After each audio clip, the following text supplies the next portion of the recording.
Welcome everybody to the big show. We are going to start your week off with a bang. Today, we're going to talk about the secrets of the Irreplaceable Service Manager. We also dive deep into Christian's trauma. How would you say it? Oh, it's a light braise. A light braise. There's more there. Yeah. Don't panic, Roger. And there's some surprises in the news. That and much, much more coming up on Service Drive Revolutiooon. What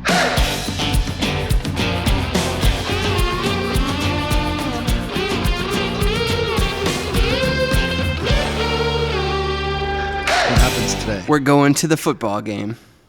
Yep. How do you feel about the... so everybody, we're going to the Cowboys-Chargers on Monday night. Right. With the team, because our whole team is in town for Top Dog. It's kind of like our Top Dog kickoff day, right? Yeah. So we kind of make Top Dog into a whole week internally. So we'll have the coaches come in. We're going to go to the game, and then we'll spend a couple days having internal meetings. Yeah, we call it like a coach-to-coach meetings. And then we'll have Top Dog, which will be a blast. It'll be awesome. It always goes by so quick. Yeah. It is a race in itself, for sure. And if you don't have your tickets to Top Dog, you will not get a ticket. It is a sold-out event, is what I would say. We are at capacity, maybe beyond even a little over capacity. capacity. Exactly. There's no room at the end. I was going to tell you, too, there's been a little bit of like a weird COVID thing happening lately. So I went and got a COVID test over the weekend, and I got a 50. At the same time, I also got... Is that the new COVID? Yeah. I also, as I got results back from my IQ test, I was positive. I think we should talk about the news.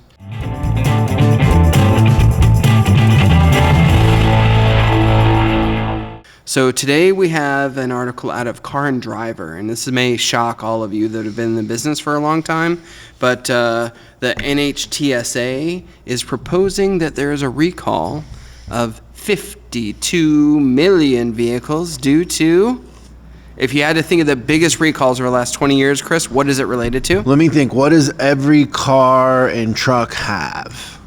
Tires, but they're not all the same tires. It's going to be, I'm going to guess it's airbags. He would be correct. So 52 million airbags are potentially defective. So the big number to attach to this 52 million is that 20 million of them are GM products.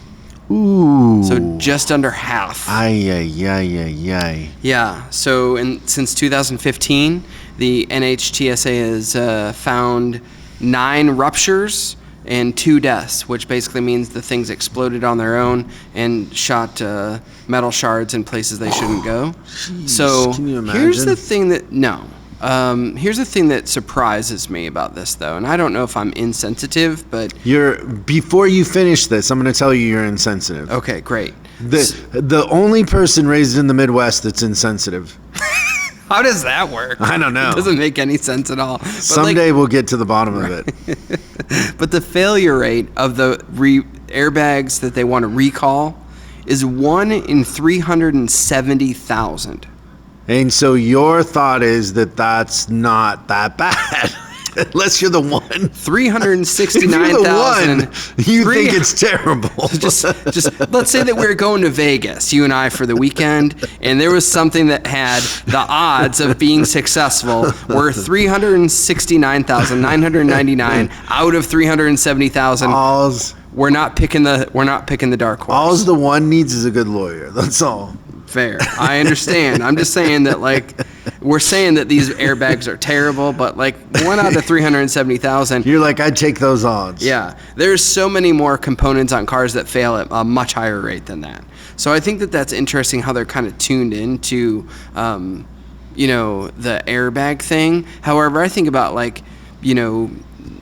let's say a Korean manufacturer's having problems with like oil consumption in their engines, and they have tons and tons of Korean manufacturer. Could you be more specific? But to me, like those things, like they consume oil, and then which of the 2 Korean manufacturers that are actually the same and you can't answer this question wrong, by the way. So they're both correct. Okay, but so let's say hypothetically, the two Korean auto manufacturers that are the same, they're really the same, have an oil consumption problem. Just say it. Okay. Hypothetically. I follow you. Yeah. I think that's 10 times more dangerous than a 1 in 370,000 chance of an airbag failure.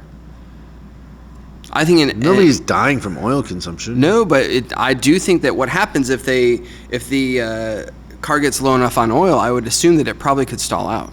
And a stall out on the freeway, maybe we just haven't attributed it to the engine yet. Maybe not, but the airbag thing is not a. All right. I'm just saying I would play the odds. It's a surprise. When those things go off, it's like it's a shotgun blast. What's the biggest firecracker we could buy when we were kids? Remember, M80s. I lived in Mexico. M80s. No, we could buy M1000s. Oh. They were a quarter stick of dynamite. I thought that was M80s. Maybe M1000 Maybe the is a metric whole system is different in Mexico. I don't know. You know, people are listening to this and I'm like, what did they drink before they started filming this? Nothing. Yeah. Yeah. That's what it's like when an airbag goes on. Yeah. Bam! I've hit a couple airbags. They're not very fun. You've hit them? They've hit my face. Yeah. Surprised with your driving. You've had a couple. You know how many airbags I've had go off? None. 0. And not one, a couple, he says, which means 12. A dozen. You've had a dozen airbags go off. I'm still here. That's all I've got to say. So I was part of that 369,999. So kind of related to that, on the heels of the airbag thing and then the UAW strike and all the other fun things that are happening, GM stock the other day hit a 3-year all-time low. Is it time to buy GM stock? No. No? No. I don't like You think it's going lower? I don't like the trajectory where that thing's headed. But really? Yeah. So what does this mean for service departments, though? Oh, the recalls? It means that most of the service departments out there will see it as an inconvenience and they won't be ready for it, and the customers will have a terrible time because customers will, in their head, think they're one of the 360.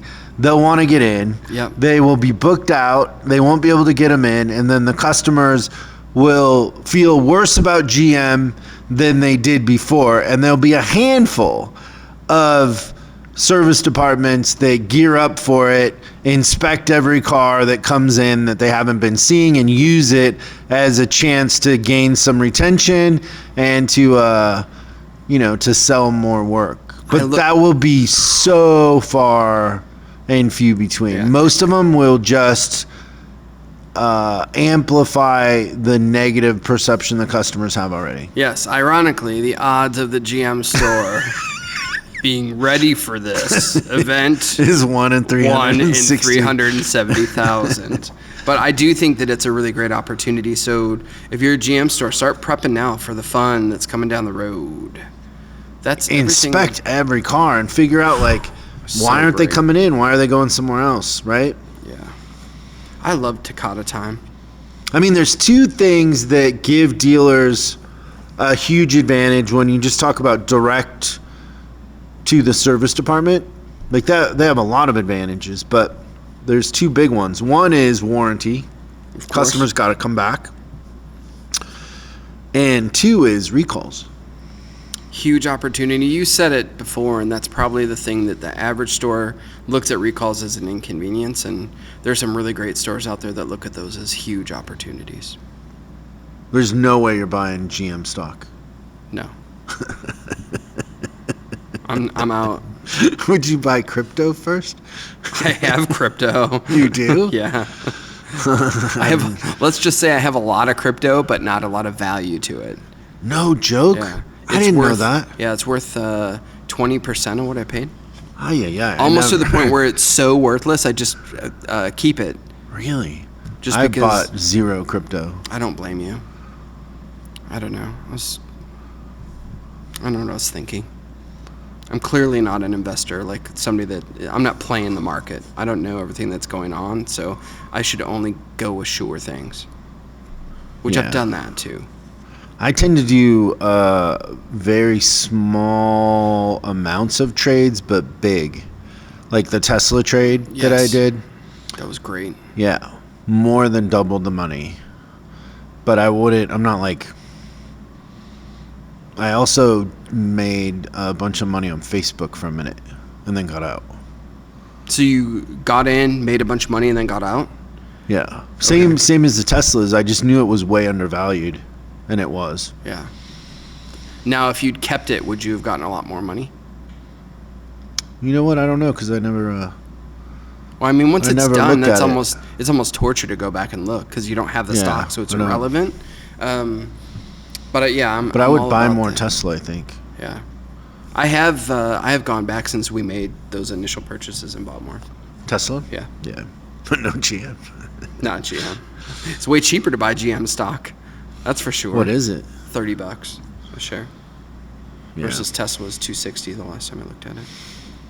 Anything else in the news? That was it. Those are the two main things. 1 You in heartless 370,000. SOB. Yeah, dirty bird. The 1 in 300 and whatever. 60,000. I'm pretty excited to talk Do you think about... that those odds are good? Yeah, great. I'm pretty excited about our topic today. Me too. So, So we have been doing a series every other Tuesday. It's kind of like church for service departments, where we get together. We're going through the Irreplaceable Service Manager book, a 90-day roadmap to the best fixed ops month ever, chapter by chapter, and kind of exploring each chapter, adding stories, talking about it, and then doing a Q&A at the end. If you're not in on those conversations, you can go to Chris Collins Inc., chriscollinsinc.com, and sign up. It is we priced it at $50 a month. So service managers, advisors coming up that want to be service managers someday, everybody can get in on it. It's more about trying to help than anything else, and making some friends. So we'd love to see you on there. It's interactive and kind of fun. We have a lot of fun. It's super fun. I think the thing that really amazed me is we were kind of chatting about this today is that there is so much more stuff to go through. Like you packed a whole lot into that book. Yeah. Maybe too much. People said that it was too much. Yeah, that's on my list of the questions that I have for you today is talking about the length of the book. But it's super interesting. And one of the things I was going to say is this might help you with understanding why I'm so insensitive. But And we're going to get into your childhood? yeah, so when I was a kid, Mommy never said she loved you? no, I don't even know she knows she has a son. But You were raised like Tarzan yeah, bye. by alligators? No, rabbits. Oh, nice. But I was once. There's a lot of whoopee going on. Oh yeah, that's right. Rabbits are known for that. I was thinking about how fast they were, but maybe it's the whoopee. But they're not in conflict with each other. They're fast at both. Yeah, good point. They're fast at procreating. Yeah, but when I was really young, I was kidnapped by mimes. They did unspeakable things to me. Coming in hot with the dad jokes. Papi Chulo. I liked that one. I'm thinking about getting a new mug. Oh, wouldn't Claudia be mad? No, I'd let her pick it. You want a different font on your Papi Chulo? No, I think it's just something else. You want it in something Old different. English or something? It's, you know what- Helvetica? yeah, you know what's funny is I get a lot of stuff on LinkedIn, like people reaching out trying to sell services to me and stuff like that. And it'll come as like as lead coach and Papi Chulo at Chris Collins Inc. Like you can tell it copies whatever your job title is and it goes into that. And I have Papi Chulo on my LinkedIn. Oh, do you? That's profile. funny. Yeah, I love that. So it'll be like as lead coach and Papi Chulo at Chris Collins Inc. You must have a need for coaching. It's so great. I love it. All right, so I've got a list of questions. They're not in any particular order. However, I think that they build into each other, so maybe they are in particular order. Scratch that. So my first question for you is, and the context behind this is that I meet people all the time that are like, I'm either writing a book or I should write a book. I've done this so long. I know it all. I'm writing a book. And it's very rare that I come across someone that actually has written a book.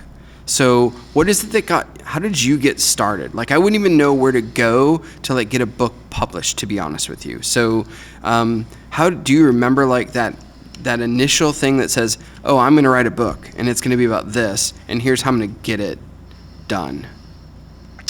Yeah. And I would say the thing that I think of too when we're talking about this is, and then there's most people start a book and don't finish a book. Of the people that finish a book, which is a low percentage, only a handful of them is the book good. Like, think about, of all the books that are going to come out this week, how many of them aren't very good, or they're self-serving, or Right. whatever it is. And so, getting a book done and then actually wanting it to have an effect on people is not an easy task, right? Like, you can see firsthand the amount of mental anguish I've been going through the last more than a year trying to finish this leadership book. It's been a labor of love, but not an easy labor. And there's days like where I hate it. Like, it's just the oddest thing. Like, you hate everything about it. And that's all. It's just a part of the process. So I'll tell you what happened was I was talking to somebody who was successful in business and coaching and that sort of thing, and they suggested that I write a book, and I was kind of like, no, there's no market for that. And then they made the point to me that they asked the question, do you want to help more people? And I said, yeah, as a matter of fact, like, I'm kind of tapped out. Like, I'm booked out way ahead of time. And I'm never home. And, I couldn't, there's nowhere else for me to add time. Like, I'm pretty strapped. And they asked the question, like, well, do you want to help more people? And I was like, well, yeah, of course I want to help more people. And they're like, well, that's the start of helping more people, is if you write a book. And then they said, it's easy, just get a ghostwriter. They'll interview you, and they'll write the book, and then you just put it out. So I did that, and I paid a ghostwriter. I don't know exactly how much, but it was probably close to, back then, I'm gonna guess it was like $10,000. Oh yeah, I was gonna guess thousands, so $10,000 makes sense. And the person interviewed me. We came up with an outline, and then they a couple months later handed in a book. And I opened it up and I started reading it, and I go, oh, nobody in the auto industry is going to think I wrote this book. Like, they don't understand the terminology. They've got all this wrong. And so then I started trying to explain to the person how things were wrong. And that it's just, when somebody isn't in the auto industry, to explain to them the inside baseball of what really happens and the dynamics and the characters and the politics and we experience that when we bring on, different companies, and we're like, no, well, there's the people that are making the decisions, and then there's the management, and, it's a whole thing. So You have to teach every person every time. It didn't get better, and the book wasn't good enough to fix. I didn't think. I thought that it wouldn't represent me. And people told me at that point, they're like, just put the book out. Most people don't read a book anyways. Just put it out. Like, nobody will read it. It doesn't matter. And I was like, what? Like, no, I can't do that, right? And they would say, like, well, how many service managers or car dealers actually read a book? And I'd be like, well, dealers read books, but service managers don't usually read a book. Like, And they're like, yeah, so who cares? Like, you'll be the expert. You're the one that wrote the book, but they won't read it anyways. And there's all these stats, right, that only like 15% of books that get bought are read. Oh, that doesn't surprise me at all. Yeah, it's very low. And what's odd is of that percentage, most are female. Of the book buyers that actually read it. Are, so the male buyers are less likely to read the book than their female counterparts. And when you just talk about publishing as an industry, more females buy books. Okay. But you would have to like understand that the categories they're buying is like thrillers, novels, that sort of thing. But the publishing industry caters more to the female buyer than the male buyer. Yeah, why not put your money where your mouth is? But they read more, and so most guys buy books, but they never get to it, right? Okay. So then I was back. So this maybe took like 6 months or something, and then I was back to zero. And then I probably didn't do anything for another 6 months. Like that was like a year of an expensive, time-consuming failure. So then I tried to fix that book. I went back to it and I tried to fix it. And then long story short, that didn't work, and I decided to start completely from scratch all over again. And I came up with a new table of contents, and I wrote it, and it probably, I mean, I was really busy and on the road all the time. And so I wrote it in hotel rooms and on airplanes and that sort of thing. And never writing a book, tons of typos. In the first version of this book, there's a ton of typos. But yeah. So it was 3 years in the making, an expensive mistake, and then painful. When you write a book, you feel like you're having a kid. Like you feel like you've given a piece of yourself. If you care about what it is. Yeah, if you care about if you want it to be something that's going to make a difference, not about you at the end of the day. And I was very connected to what we are as an industry, what service managers are thinking, what's in their head, what their objections are, what they're afraid of.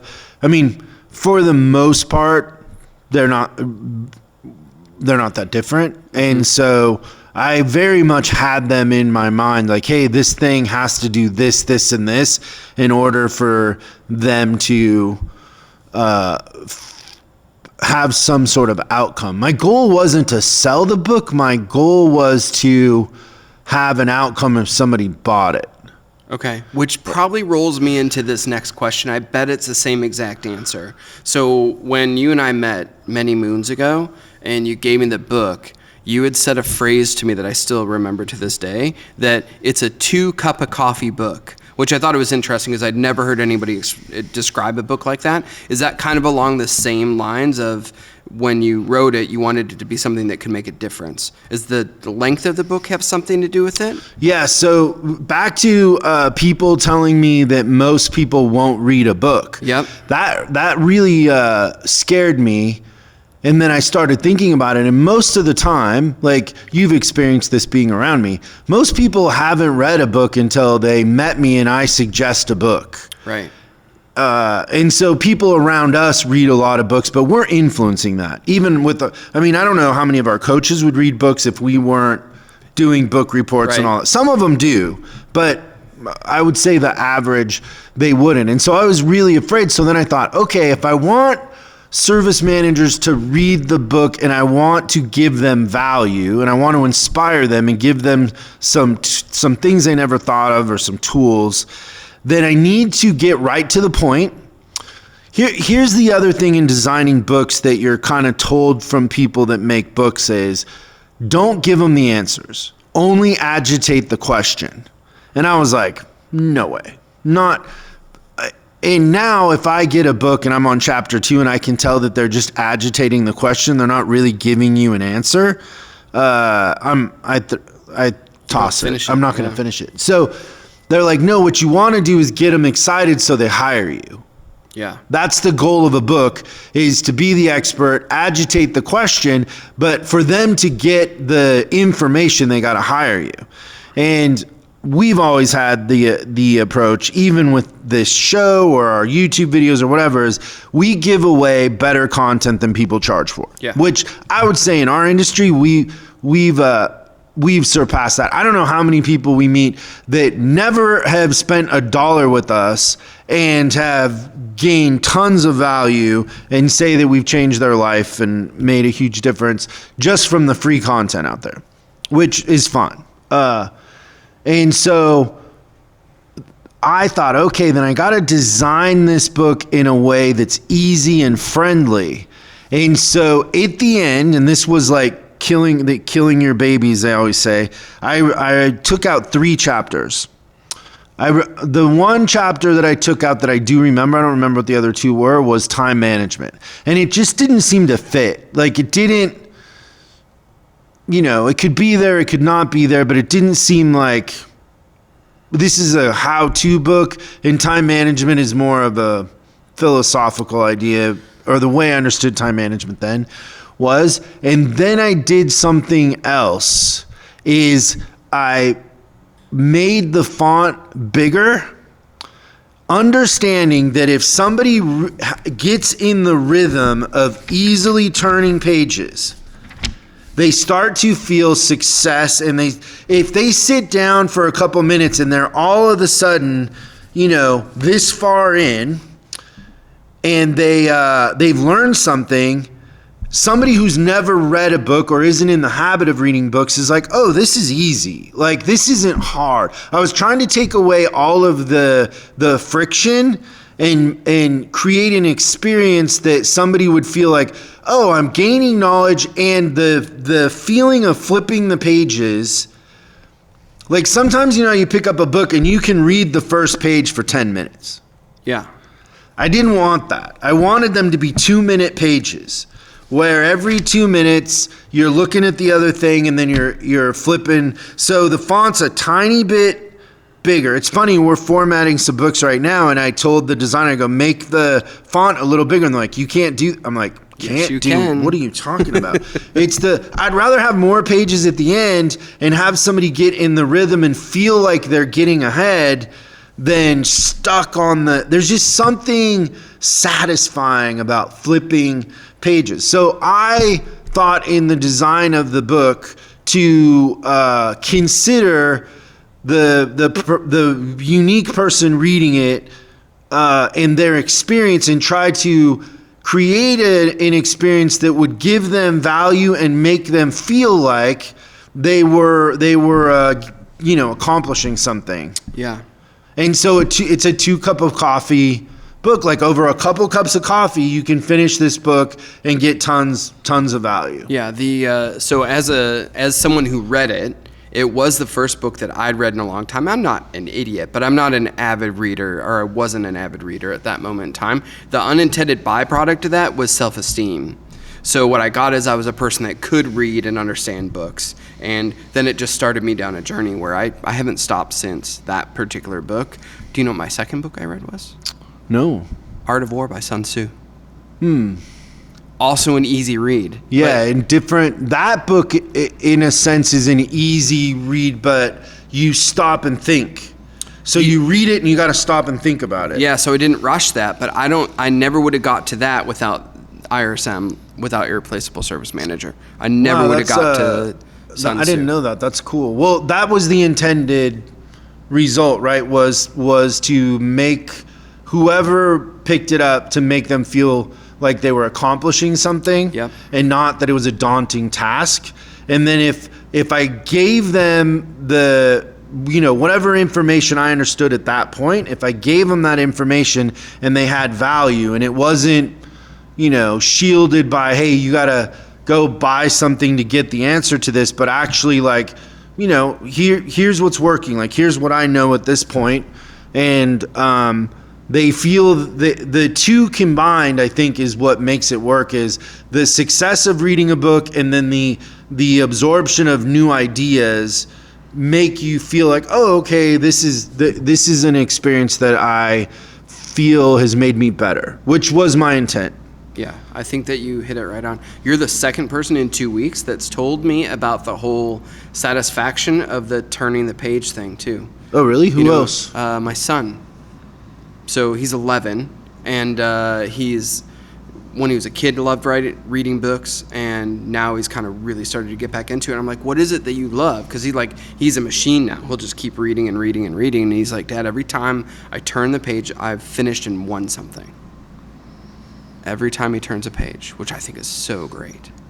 I think it'll be interesting with this leadership book because it's so different the way that it's formatted, and in a sense, this was the spark of that, right? Like, yeah. That the way that we format a book and turning your back on the industry, because the industry, like whenever you talk to somebody who writes books or whatever, what is the first question they ask you about a book? How long is it? How many words? How many words? So they sit around and they go, oh, well, mine's 120,000 words or mine's 200,000. That book on Elon Musk is 900,000 or, and if you talk to a writer, like a ghostwriter to write a book, they'll be like, well, how many words do you want it to be? And it's kind of like, you've experienced this with me before where people will go, well, how long do you want the video to be? Like an editor will say, well, how long do you want the video to be? And I'm always like, I want it to be good. As long as it takes to get the message across. Yeah, but good. Yes. Like don't waste anybody's time and make it good. Like I don't, if it's 5 minutes and that's what it's 5 minutes. If it's 20 minutes, that's what, I remember Jerry Seinfeld talking about when he was making comedians in cars in the beginning, and all these executives that are his friends would go, well, you got to make them 7 minutes for them to play on YouTube and this and that. And he's like, I don't know. We just watch what we got, and some are 12 minutes, some are 19. Yeah. Like, it's whatever we got from that episode, But I think with the leadership book, the rhythm of it and the feel and the size of it and all of that are going to play into the absorption of the content. You can't. I don't think most authors just are putting words on a piece of paper, but how many words, how big, pictures, all of that plays into, you want them to stop and think about something for a minute, or do you want them to blow by? Like, because that's the other thing is you kind of lose your attention span with the way a lot of books are formatted. Oh, I believe that for sure. Because it's just so many words and they take so long to get to a point. Yeah, I think that the leadership book, from what I've seen of it so far, is that the reason to stay in is that you're taking people on an adventure.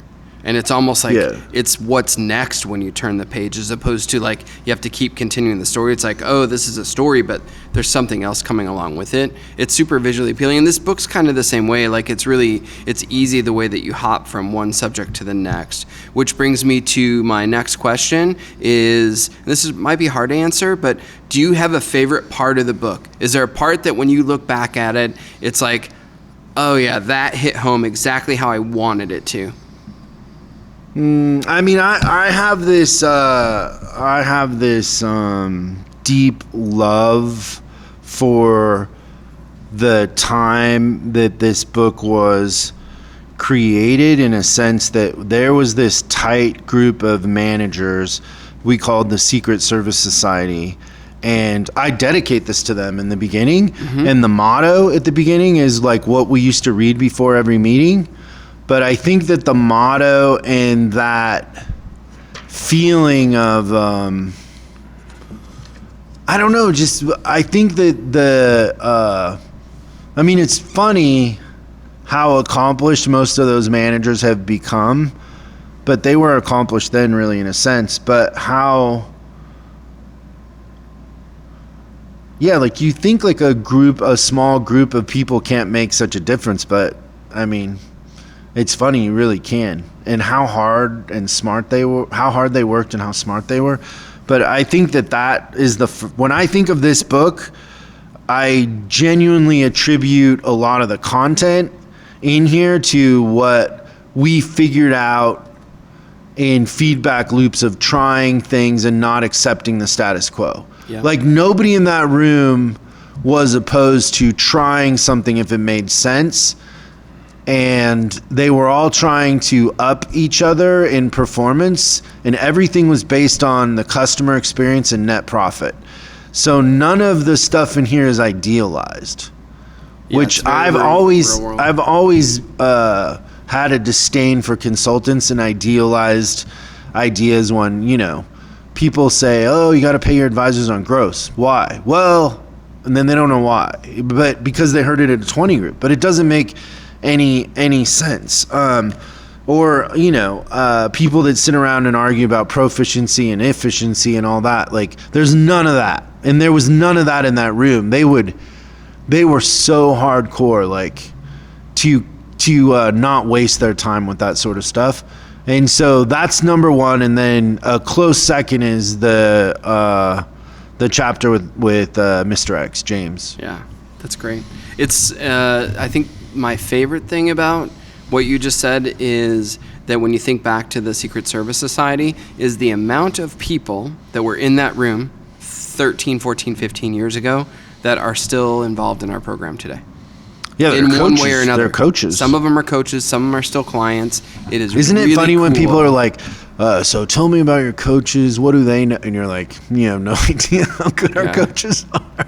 There's nothing they haven't seen, right? Like, they're not, they weren't BG, you know, they weren't selling BG or whatever. They've been to hell and back a bunch of times. Yeah, I'll say that every once in a while when I get on with a prospect and I'm like, I'm never trying to fix your department with the BG rep, and then I immediately qualify it by saying, not that there's anything wrong with the BG rep, it's just a different skill set. Yeah, no, it's a completely different skill set. Yes, it's just a very different skill set, which these. But you can't unless you've ran stuff and had to sit in the chair.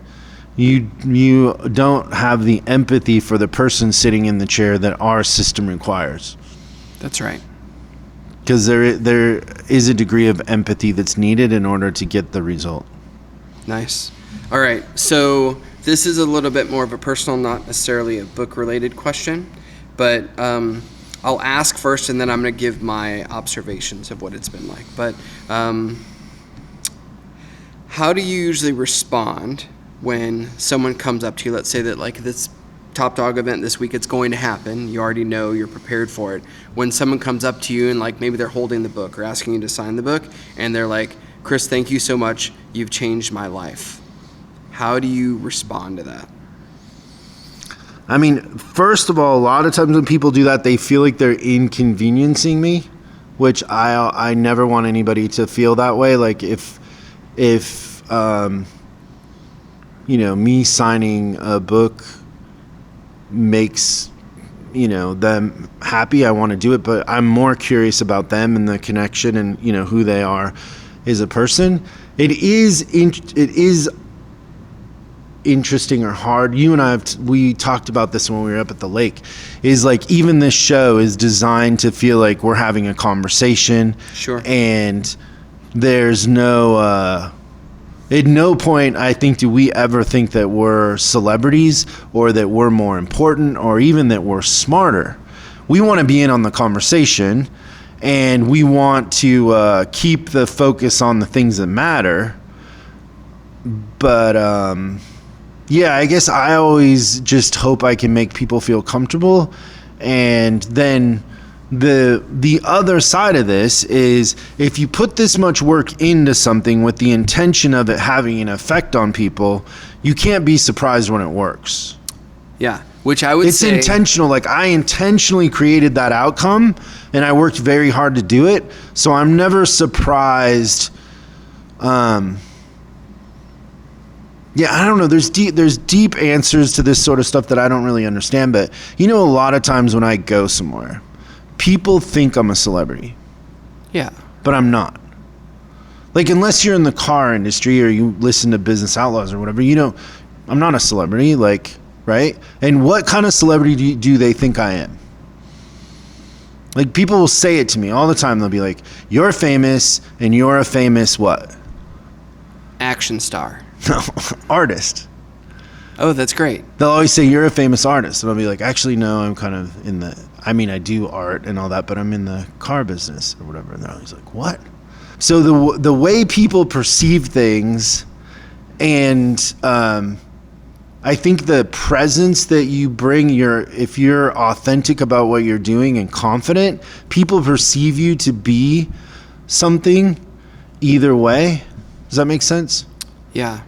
And so it's very interesting, but I don't like people feeling that because I want them to feel comfortable. That's right. It's not about me. Yeah, so I think that's the thing that I've seen over the last 10 years that's been a little bit of a shift. I remember observing you when people came up to you, and then I'll tell you the story about when I did the thing with you two, is that... Did you ask me to sign a book? No, but we had a conversation that will probably make you laugh.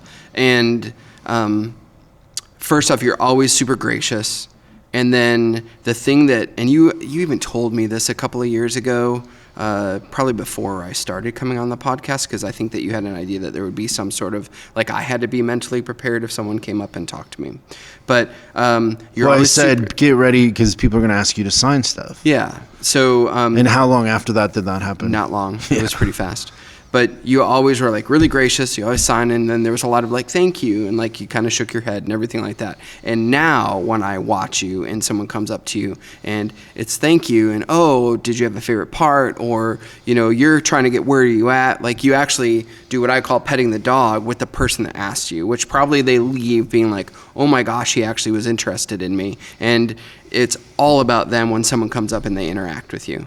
Whereas I think that most people, it's not about the person that's asking them, it's the other way around. So my favorite one, it's one of my favorite things, is way back. It was like we just kind of had that crazy turnaround, right? I was losing a bunch of money, and then we ended up making a bunch of money, and that we just pretty fast turnaround. And I came up to you like we were at an event or something like that. Oh, we were in Las Vegas. But I'd been in your store a couple times. Yeah, when we'd known each other and we communicated by text and everything like that. And so I went up to you and I'm like, hey, I just want to let you know, like, you've changed my life. And you're like, oh, thanks, but your unapplied labor wasn't really good last month. What are you doing to fix it? Did I really? Yeah. What did you do to fix it? I went back and fixed it. Like, it was so funny. We're in Vegas, and I went. We must have been looking at your financials. Yeah. So I went. No, we're at Caesar's Palace. That isn't what I thought you were. Yeah. That isn't what I thought you were gonna say. I thought you were gonna say that I said, well, you did all the work. No. No, you said thanks. Your unapplied labor wasn't very good last month. What are you doing to fix it? No, you don't have to apologize. It was fixed by that Tuesday, so it's okay. But but that was also the relationship that we had, right? That you knew that I was all about the results. And oh yeah, we always had chemistry from the very beginning. And how can you not? Because you're so fun. But I would kind of reiterate the fact that we're gonna have Top Dog this weekend. Yeah, it's not about us. No, and it's always we're about irrelevant. And it's our job to pay attention to everybody in the room, to create an experience that makes them better, and we're exhausted when it's done. It has nothing to do with us. Yeah. Remember last year I was ready to go to bed at 5 in the afternoon. You left. Yeah. You were done. I was out. Yeah, but you worked hard. It's almost harder for you because you do that master class, which is giving a piece of your soul, and then you're doing Top Dog. Yeah, there's no break. Where you're gonna have a little help because the coaches are helping with that, but still, yeah, you're going pretty hard. Yeah, but wouldn't trade it for the work. But it's not about us. Nope, it's not about us. It's not about the coaches. It's completely about trying to take managers that are underappreciated but are good people and work hard and inspire them to be better versions of themselves. Yeah, and I think we're getting better at that every year. Yeah. And our team is really aware of the people, the attendees. Yeah, our so team making is it great. all about them. But it is funny how our team is, we're all kind of the same with that introversion. Introverts, exactly. We don't have too many people on the team that have to be the ones talking in the room. No, I would say the overwhelming majority prefer to be in the back. Yeah. Which is a characteristic that I have. Yep. I think that's another thing people would be surprised about with you. everything that you do in terms of like speaking, even just doing this podcast and getting up and doing speeches, like that's not your normal MO. Yeah, it's not about me, Yeah. right? And the only way that it works is If because it was me, I would be jet skiing on a lake somewhere. with me ramming into you. Different story. But yeah, I think that I've got a couple more questions here, but I want to, some of them kind of overlap. So I think maybe the last one that I'll leave you with is that, did you ever go into a store, and all the hundreds of stores that you've gone into, did you ever walk into one and say, oh no, where do I start? Was there like a one that kind of sticks out as like, you just didn't even, there was stuff that was so messed up that you didn't know where to start to fix it? Yeah, so when you're coming in to fix stuff that's really broken, Mike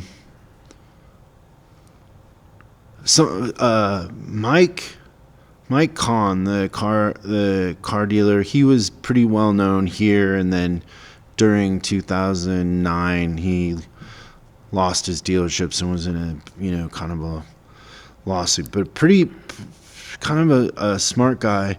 I had a couple conversations with him, and he said this thing to me, because he would buy underperforming dealerships, and he said, if you go into a dealership losing money, the broom sweeps clean. And I argued with him, and I said, no, I'm pretty good at fixing them without that. And I would say it's usually 25 to 30% turnover when they're losing a lot of money. Like, there's an element, usually people... Yeah, you got there for a reason.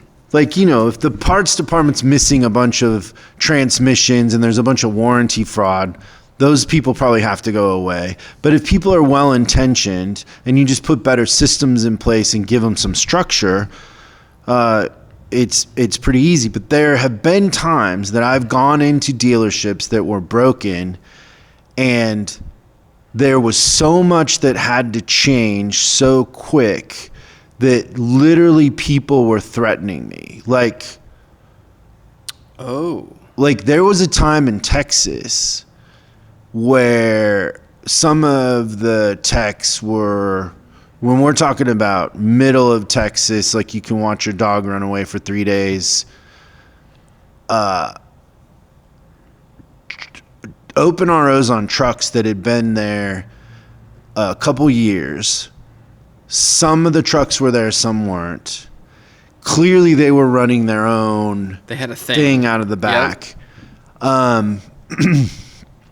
Booked out like a month.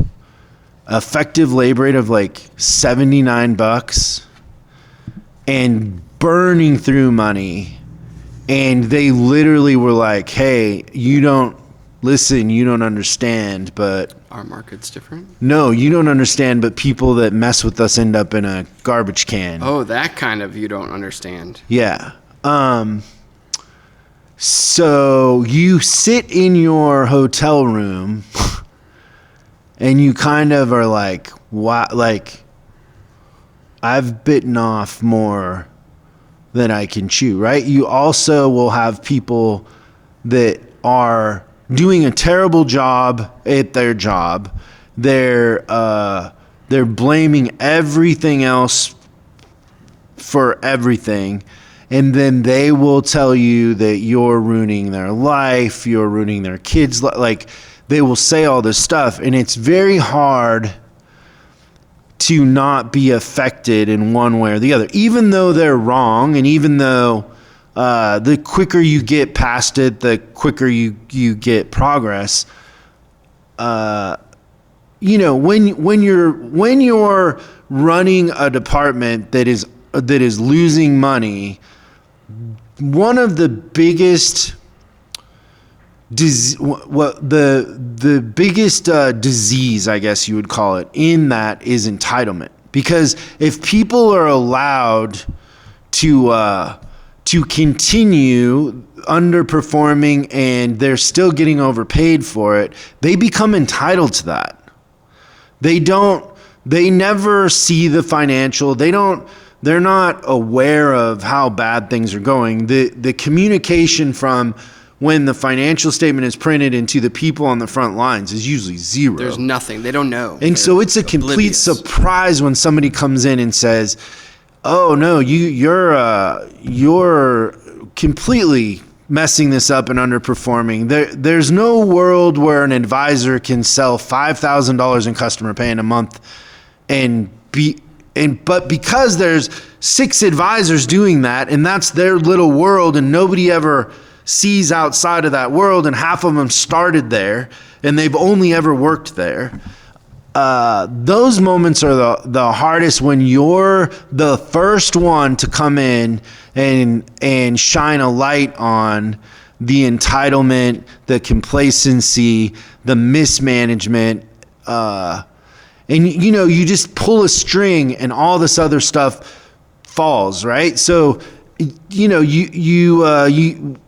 you've been in the industry, you know that an advisor writing $5,000 or $10,000 a month in CP also isn't calling people back. Can't be okay, yeah. And they're not taking care of customers, and they don't have it all is connected, right? How we do anything is how we do everything.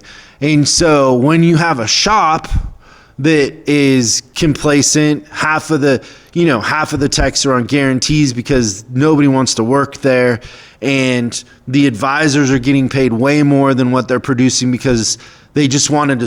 Their idea of stopping turnover was, well, let's just pay more. Yeah, we don't want to lose them. Yeah, but we also aren't going to do anything in the shop to create more production so the advisors can write more. And so you come into these situations where everybody's entitled. They haven't seen change in forever, so they're not conditioned. So change is like a shock to their system and represents everything they're afraid of. And then they attribute that to the new person coming in, which is me. And I did this. I was just a kid, right? I'm 24, I'm 25, I'm rolling in. And I got to the point where the more broken they were, the quicker I wanted to sign them up because I was just good at it. And I thought, that was the way. If I had to do it over again, I would do bigger stuff that wasn't broken. You get a way better... the ROI is better. Like, think about my conversation with Gary in Chicago when their group came on.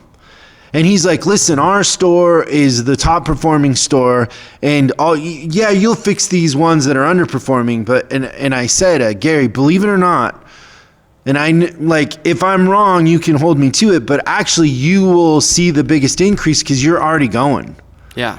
These other stores are going to take a while because they don't have systems. They don't have the right people. You've already got good people. You've got a good manager. You're going to double what you're doing very, very quickly. Right. And so if I had to do it over again, I would go after, I could double things that are huge versus, because getting something to break even and then making a profit it's a 2-step thing. So I would say the tension with the people and coming into welfare type entitlement where you represent everything that people hate about capitalism and whatever, and all you're doing is trying to get people to do a good job and run a healthy business. Which they're always grateful for at the end. They just don't know it going in. Not in the beginning though. I didn't have a skill set in the beginning to I didn't understand the magic trick yet of how you could flip momentum. Yeah. And then momentum became the tidal wave. I was a bulldog in the beginning. I would debate people and all that. But that's what you do when you're young, I guess. It doesn't have to just be young. Figured that out. Yeah, that's true, right? I catch myself all the time. Did I answer your question? That was great. I think that's one of my areas of pride when it comes to our program and going in and working with people is the managers that had no clue that they were doing terribly, and if they just gave us a chance, they left with helped them become better people. And I think that goes beyond the financials and everything like that, is that the managers that are doing poorly but give it a shot and they go somewhere they've never gone before, at the end of it, they never regret it. They never regret the hard work. Yeah. And I would say it happens more often than not. Whereas so many because times... because it's something of substance. Like, it actually has value. Yeah. It's not a puff of smoke. Yeah, we want to see people become better citizens, I think, is probably one of my favorite things that we say. So, but yeah, this was good. It's super What was super your selfish. biggest surprise? Let's see. Let me get off my joke note card. Yeah.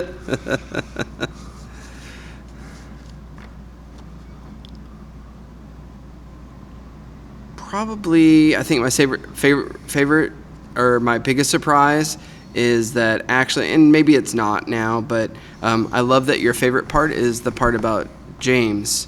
So your favorite part of the book is the chapter you didn't write. I think that's actually really neat. I didn't know that was the case. But it's kind of cool. That part of the book made it real. Yeah. It wasn't real until it had that. It was just a how-to. A lot of people say that's the most impactful chapter, too. Yeah, because it's the most authentic, right? It needed that authenticity.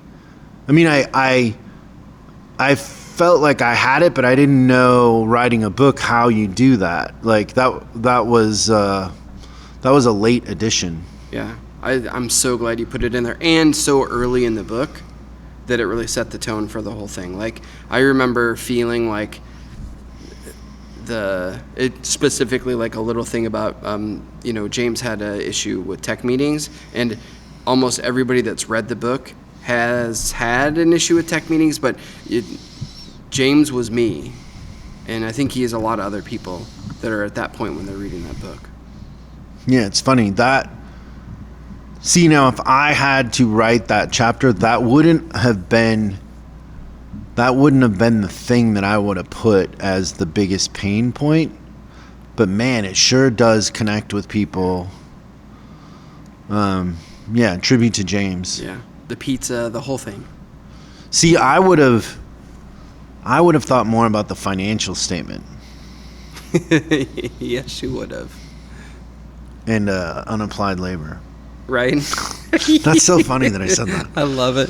Well, thank you everybody for listening to us talk about that. It's been super fun. Remember, if you want to be a part of this and you've missed a couple of the weeks when we're doing this Irreplaceable Service Manager live lecture series, they're all in the portal. So once you sign up, you get access to the back ones. You can start those right away.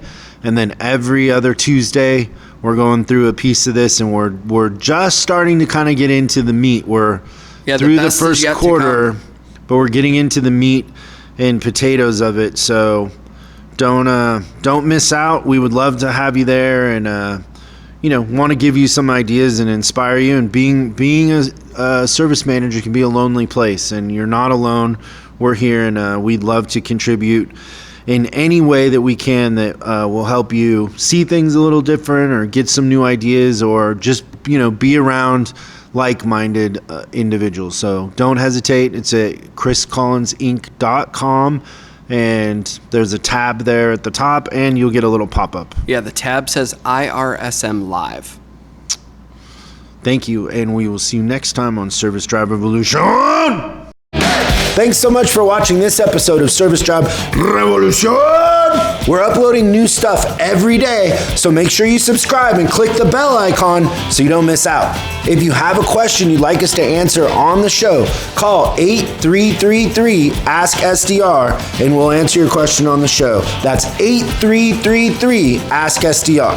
For special deals on our books and training, head over to offers.chriscollinsinc.com. Now that's offers.chriscollinsinc.com. I'm Chris Collins, and I'll see you in the next video.